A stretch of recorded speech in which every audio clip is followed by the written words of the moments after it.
তখন আমি এরকম কোরআনের অসংখ্য পৃষ্ঠা পুড়িয়ে তাদের সাথে একাত্মতা পোষণ করব, কারণ এই বই আমি আমার টাকা দিয়ে কিনেছি এবং এই বইয়ের প্রতি আমার কোনো সম্মান নেই। এই বইয়ের যে লেখক সে কুখ্যাত মরুড ডাকাত মহা উন্মাদ, তার প্রতি আমার কোনো শ্রদ্ধা নেই। আমি তার বই ছিঁড়বো এবং পোড়াবো।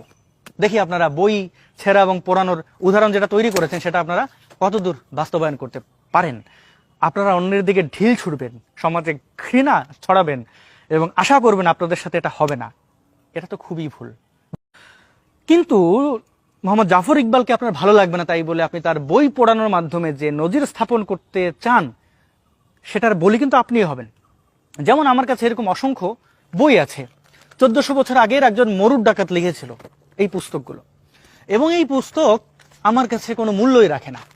এবার আমি আপনাদের ঘোষণা করতে চাই যে আগামী 27 আগস্ট যখন তারা ডক্টর মোহাম্মদ জাফর ইকবালের বই পড়াবে, তখন আমি এরকম কোরআনের অসংখ্য পৃষ্ঠা পুড়িয়ে তাদের সাথে একাত্মতা পোষণ করব, কারণ এই বই আমি আমার টাকা দিয়ে কিনেছি এবং এই বইয়ের প্রতি আমার কোনো সম্মান নেই। এই বইয়ের যে লেখক সে কুখ্যাত মরুড ডাকাত মহা উন্মাদ, তার প্রতি আমার কোনো শ্রদ্ধা নেই। আমি তার বই ছিঁড়বো এবং পোড়াবো। দেখি আপনারা বই ছেঁড়া এবং পোড়ানোর উদাহরণ যেটা তৈরি করেছেন সেটা আপনারা কতদূর বাস্তবায়ন করতে পারেন। আপনারা অন্যের দিকে ঢিল ছুড়বেন, সমাজে ঘৃণা ছড়াবেন এবং আশা করবেন আপনাদের সাথে এটা হবে না। এটা তো খুবই ভুল।